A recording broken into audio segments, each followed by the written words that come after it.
Hello and welcome, my friends and viewers, to a new episode of Legendlore, where we're actually going to be taking a small shift from our normal tabletop content to try something a little bit new, that being a book review. I've recently been getting back into reading and I've been absorbing a lot of different fantasy novels and stories, and I wanted to share some of my sources of inspiration that I've used for my games, my writing, and just my general beliefs of fantasy and world building overall. This video will be a review of the book A Dowry of Blood by S.T. Gibson, a retelling of Dracula and his three brides from a new lens, focusing all on the first bride and how she lives through the centuries with Dracula himself and the two other brides that he creates over the course of the story. For the people who are in the middle of running Curse of Strahd, this is definitely something I would highly recommend to pick up. But this take on Dracula doesn't really reference the original novel beyond a small throwaway line, so it is best to walk into the story without any preconceived notions of previous Dracula media. But with that said, let's jump right in. Starting with my impressions on the book before I started reading, the synopsis reads, "Saved from the brink of death by a mysterious stranger, Constanta is transformed from a medieval peasant into a bride fit for an undying king. But when Dracula draws a cunning aristocrat and a starving artist into his web of passion and deceit, Constanta realizes that her beloved is capable of truly terrible things.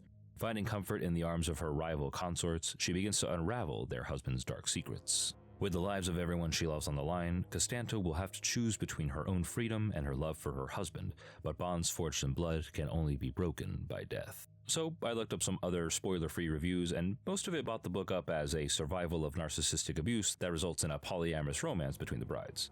And so I thought lesbian vampires surviving under the grip of their sire tyrant, you could sign me up for that. As such, I ate this 300-page book in 3 hours, which is definitely saying something considering I read incredibly slowly and often struggle with finishing books in general. Overall, I found it to be very enjoyable, if a little confusing at times, primarily with the perspective through which the story is told. The primary hurdle that I ran into while reading this book is the fact that it is written as if Constanta is writing a memoir of her past experiences, and so the story is told through her past lens rather than it being directly experienced in traditional first-person writing. The book doesn't explain that that is the medium that the story is going for in the synopsis or anything else, so when I first started it, it was a little jarring to be hit with that perspective at first. But eventually I was able to settle in and understand how things were meant to be explained and consumed. If you can get over that initial hurdle, I believe you will enjoy the story. But if you don't like first-person perspective or this sort of unconventional storytelling, you may have a bit of a difficult time. I do believe it is meant to emulate the style of writing seen in Bram Stoker's original Dracula, with that story being told through letters, newspaper articles, journal entries, and so on.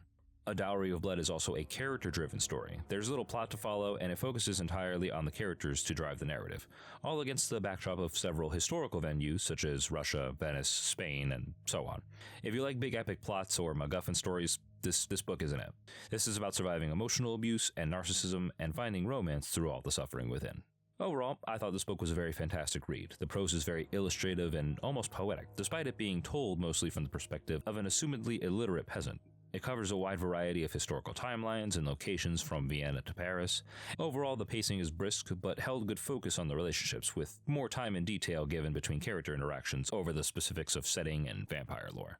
Now, with that said, from here on in, this is going to be the beginning of the spoiler-filled part of the review, which goes over the book's plot in depth, my opinions on it, and what I liked and disliked. If you wish to avoid spoilers and want to go read the book for yourself, please click off this video or go to this timestamp to skip over this part, but know that I definitely recommend picking up this book. I enjoyed it heavily. With that said, A Dowry of Blood starts with Constanta writing a memoir to her old love, Dracula, whom she reveals that she had just killed. This is something that happens in the first chapter, so you already know that this is going to happen going in. And this provides a bit of a safety net for those anxious readers worried about who may live or who may die over the course of the story. Constanta is a peasant who is on the brink of death following her village being desolated by a warband. Dracula comes across her dying form and then he proceeds to turn her into a vampire, pushing her to slay those who destroyed her village before taking her home to become his first bride. From here on, the story evolves into a storm of emotional manipulation, Stockholm Syndrome, grooming, and jealousy. Constanta is being kept as a pet and companion for Dracula until he eventually picks up two other lovers over the course of the novel, that being the cunning political aristocrat Magdalena and the youthful starving artist Alexei. Yes, this is a bisexual polyamorous romance, and I very much was pleasantly surprised to hear it. Constanta's relationship with Magdalena specifically starts off with jealousy, as Magdalena is a charismatic woman in power during a time where almost everything is controlled by men. She commands Dracula's attention and matches his ambition, but after she is transformed, she and Constanta develop a beautiful friendship that eventually evolves into a strong sapphic romance. Eventually, Dracula's constant moving around and refusal to let the girls out of his sight results in Magdalena developing depression, only alighting once Dracula takes on his next bride, that being the starving model and artist known as Alexei. Upon being turned into a vampire, Alexei proves to be a lot more willful and challenging than the other two. And whereas Constanta views Magdalena as more of a lover, Alexei she views more as an adolescent child that she feels very maternal towards, protecting him from Dracula's wrath. Eventually, their mutual torment under him drives Constanta to conspire with the other brides to kill him, finally fleeing off so they could live their own lives together in a very, very sweet ending. Now, in terms of what I enjoyed about the book, Dracula's depiction as the mysterious immortal vampire lord was very excellently tackled. He felt all-knowing, ever-present, and genuinely as ancient and cunning as I would have believed him to be. His control over his thralls is less depicted as a genuine mind control and more classic emotional manipulation, pitting the brides against one another and indulging in all of their presences while disregarding their own personal wants and needs. The prose was brilliant and truly captured the emotional turmoil and anguish that the brides suffered under Dracula's torment. And the depiction of narcissism, Stockholm Syndrome, emotional abuse, and the shift from love-bombing apologist to vicious tyrant were all very well done in my opinion. In terms of the characterization of all three brides, Constanta, Magdalena, and Alexei all feel varied and different from one another, Constanta being the grateful but quiet submissive peasant, Magdalena being the loud and brilliant aristocrat who hungers for knowledge and political power, and Alexei the young impressionable boy who lusts for life and fame. Alexei shows up last in the novel and thus has the least amount of actual presence in the story, which sadly means that his presence is short compared to the other two. He exists mainly to push Dracula to the breaking point of contemplating removing his thralls, which then provides the challenge that forces Constanta and the others to band together to take him down. I also enjoyed the depiction of Constanta as a devout worshipper of God despite being a vampire. She visits churches, prays, and even calls herself the vengeance of the Lord when she kills and drinks criminals and malevolent people, acting as a sort of vigilante and using her powers to destroy the wicked. It was interesting to see how vampires are largely unaffected in this world by traditional religious weaknesses common to vampire media.